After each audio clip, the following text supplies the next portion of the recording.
event. Radio Algeria International, our voice in the world.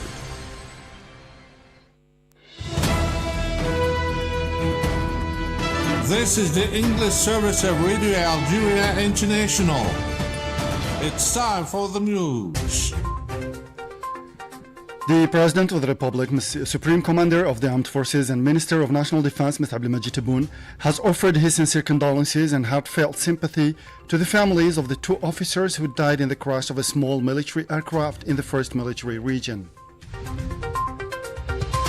As fighting continued for the 6th consecutive day in the Gulf and Middle East region on Thursday, international calls and diplomatic efforts intensified in favor of de-escalation and renewed dialogue amid growing fears the confrontation could drag on and threaten regional stability.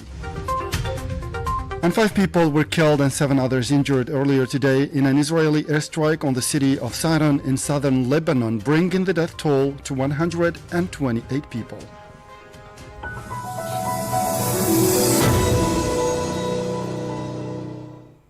Those were the headlines, and now the news in detail from Radio Algeria International. Good afternoon. First in our news, the President of the Republic, Supreme Commander of the Armed Forces and Minister of National Defense, Mr. Abdelmajid Tebboune, has offered his sincere condolences and heartfelt sympathy to the families of the two officers who died in the crash of a small military aircraft on Thursday in the 1st region or military region.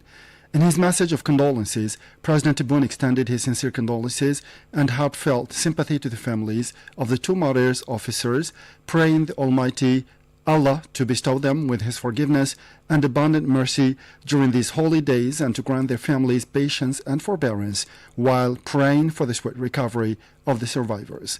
It's worth recalling that 2 members of the Algerian Air Force died and 4 others were injured when their aircraft crashed shortly after takeoff from a base in south of the country. The south of Algeria, The Ministry of Defense announced on Thursday that a military transport aircraft of type PE-1900 crashed shortly after taking off from the Boufarik air base with 6 crew members on board. The accident tragically resulted in the martyrdom of the 2 officers, while the 4 others were urgently transferred to the Army's Central Hospital. An investigation has been launched in this effect. And the President of the Republic, Mr. Abdelmajid Tebboune, chaired a working meeting on Thursday devoted to examining the progress made in major projects including the Eastern Mining Line, the phosphate mine and its processing facilities, and the zinc extraction project in Wada Mizur, Bijaya, ahead of the scheduled commissioning at the end of the current month, March, according to a statement from the presidency. The meeting also tackled the Trans-Saharan Highway project and the Algiers Tamarasset railway line. The Renewable Energy Development Center is participating alongside several companies representing different renewable energy sectors in Algeria in the International Energy Transition Exhibition, Key the Energy Transition Expo, held in Rimini, Italy, the center said in a statement on Thursday. More details with our colleague Mariam Barshi. On the occasion of its participation in the event organized under the supervision of the Directorate General for Scientific Research and Technological Development under the Algerian Ministry of Higher Education and Scientific Research, the center presented an overview of its various research products and development projects of its economic subsidiaries, particularly those related to solar photovoltaic energy. The center also highlighted the expertise of Algerian researchers and engineers in developing modern systems and applications for implementing high-quality projects that meet internationally competitive technological standards. At its pavilion, Algeria showcased quality control systems developed through its technological platforms, particularly those related to solar energy testing, calibration of solar radiation measurement instruments, and quality and efficiency tests for solar water heaters, which drew the interest of several foreign companies. The exhibition also provides an opportunity for Algerian companies to hold bilateral business meetings with foreign counterparts to explore cooperation opportunities and exchange expertise, particularly in the renewable energy and energy efficiency. The Energy Transition Expo is considered one of the main European events dedicated to energy transition and clean technologies. It brings together companies, researchers, and investors presenting the latest solutions and innovations aimed at supporting the carbonization and the development of renewable energy. The annual event covers several areas of the energy transition ecosystem, including solar and wind energy, energy storage, energy efficiency, electric mobility, and smart city solutions. It also features conferences and professional meetings aimed at strengthening knowledge exchange, establishing new partnerships, and addressing the major challenges and opportunities related to the future of energy at the global level. And the Prime Minister of the Sahrawi Arab Democratic Republic, Bushraya Hammoudi Bayoun, has stressed that the Sahrawi people remain determined in their struggle 50 years after proclaiming their state, underlining that any solution to the Western Sahara conflict cannot be legitimate or lasting without allowing the Sahrawi people to exercise their right to self-determination. In an interview with the Spanish daily El Salto Diario, Bayoun said the 50th anniversary of the proclamation of the Sahrawi Republic proves the resilience of the Sahrawi people in the face of the Moroccan regime's annexation policies since the beginning of the conflict. Despite difficult conditions, he noted that the Sahrawis have built state institutions in such areas as education, diplomacy, and social organization. The Sahrawi Prime Minister added that attempts to impose solutions outside international legitimacy have failed, stressing that respect for international law is the only way to resolve the conflict. He also accused Moroccan authorities of increasing the use of drones, saying they have targeted not only military positions but also civilians in liberated territories. With regard to negotiations, he said the Polisario Front remains open to serious diplomatic efforts based on the Sahrawi people's right to self-determination in line with UN resolutions. As fighting continued for the sixth consecutive day in the Gulf and Middle East region on Thursday, international calls and diplomatic efforts intensified in favor of de-escalation and renewed dialogue amid growing fears the confrontation could drag on and threaten regional stability. The details in this report with our colleague Jamal Silmani.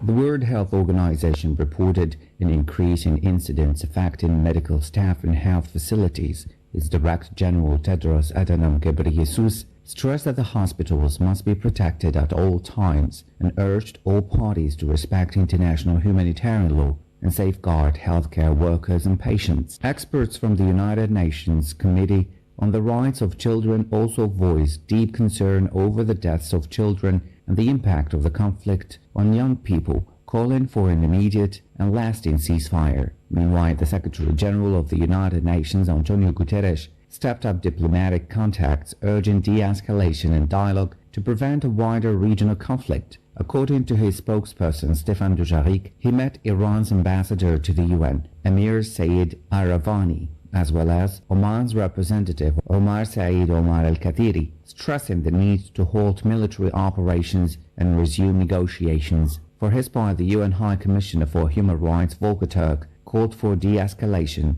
and restraint to be able to contain the spiraling conflict in the region. The crisis sparked in the Middle East 1 week ago following US and Israeli attacks on Iran and Iran's counterattacks has been spreading like wildfire. It is causing significant damage in Iran, in Israel, and at least a dozen other countries, mostly in the Gulf, with risks of major economic and environmental ramifications across the world. The world urgently needs to see steps to contain and extinguish this blaze. But instead, we are only seeing more inflammatory, bellicose rhetoric, more bombings, more destruction, killings and escalation that fuels it further.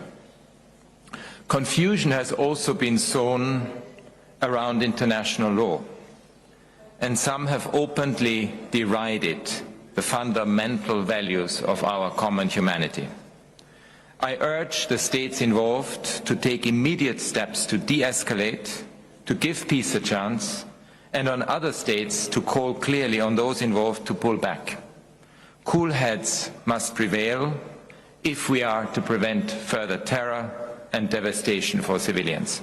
The International Atomic Energy Agency said it is closely monitoring the situation around Iranian nuclear facilities. Its Director General, Rafael Grossi, called for maximum restraint to avoid any radiological risk. China also pledged to continue mediation efforts, with Foreign Ministry spokesperson Mao Ning announcing that Special Envoy Tsai Jun will visit the region to help ease tensions. In addition, the Emir of Qatar, Tamim bin Hamad Al Thani, and Uzbekistan's President Shavkat Mirziyoyev stressed during a phone call the importance of restraint and dialogue, while Japan's Foreign Minister Toshimitsu Motegi urged all sides to return to negotiations to avoid further chaos. And in the Middle East, still in the Middle East, 5 people were killed and 7 others injured earlier today in an Israeli airstrike on the city of Sidon in southern Lebanon. Lebanon's health ministry reported that the toll is preliminary and could increase. This came shortly after Israeli warplanes had launched a new series of strikes early Friday on the southern suburbs of the Lebanese capital Beirut, following a night of intense bombing, the Lebanese news agency reported. At least 128 people have been killed in Lebanon as a result of the Israeli strikes, which have so far also wounded 683 people since Monday, according to the latest figures from Lebanese authorities. The Lebanese Ministry of Health indicated in a statement that this toll could rise as hospitals continue to admit victims sustaining various levels of injuries. Despite the ceasefire agreement in force since the end of November 2024, the Israeli army continues its aggression against Lebanon, resulting in hundreds of deaths, injuries, and displacements. The number of displaced people in Lebanon has surpassed 83,000 following the Zionist aggression launched earlier this week against the country, which left 72 dead and hundreds wounded, Lebanese authorities reported Thursday. This came as the same sources indicated that ongoing threats and attacks, along with the widespread evacuation orders issued by the Zionist entity, have forced tens of thousands of residents of southern Lebanon to flee to the north amid escalating military operations and growing fears of a worsening humanitarian crisis. UN High Commissioner for Human Rights Volker Turk warned of the repercussions of this aggression and called on the international community to defend international law and UN Charter in solving the issue. Lebanon is becoming a key flashpoint that have already forced hundreds of thousands of people to flee their homes, and I call for an immediate cessation of hostilities. Given the magnitude of this crisis, I call on heads of state and government around the world unequivocally to commit to defending international human rights law, international humanitarian law, and the UN Charter itself. We cannot afford for more powder kegs to ignite. It is worth recalling that the ceasefire agreement in southern Lebanon came into effect in November 2024, stipulating the withdrawal of Zionist forces from the border villages and towns in southern Lebanon within 60 days. And the Zionist occupation forces are continuing their aggression and exaction on the innocent Palestinian people. Yesterday, they stormed villages and arrested 13 Palestinians west of Ramallah in the occupied West Bank, according to Wafa news agency. Masoud Sharfi has more details.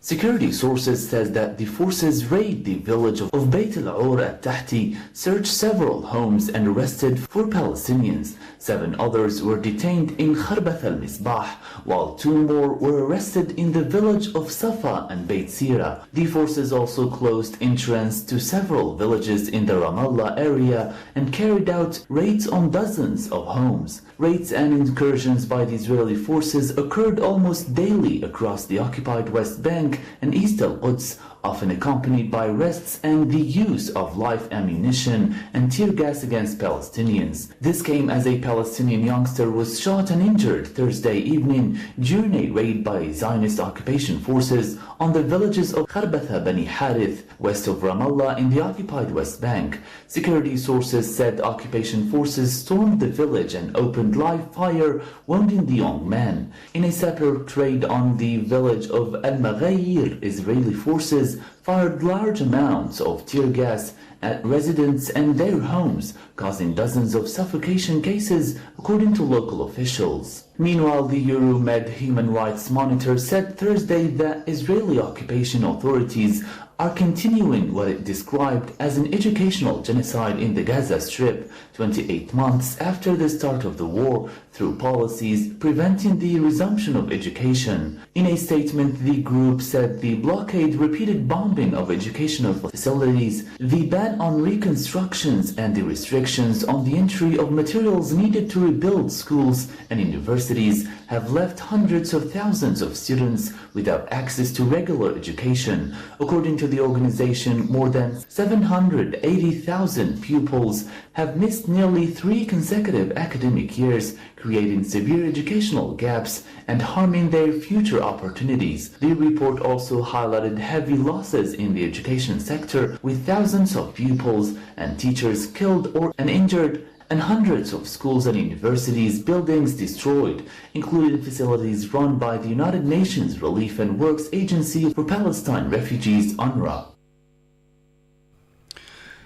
And finally, at least 32 people were killed and more than 80 others injured in clashes and drone strikes over the past 24 hours in the Kordofan region of Sudan, according to local medical sources.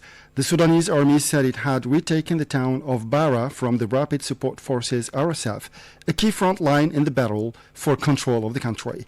The conflict between the army and the RSF has intensified in recent months with increased use of drones.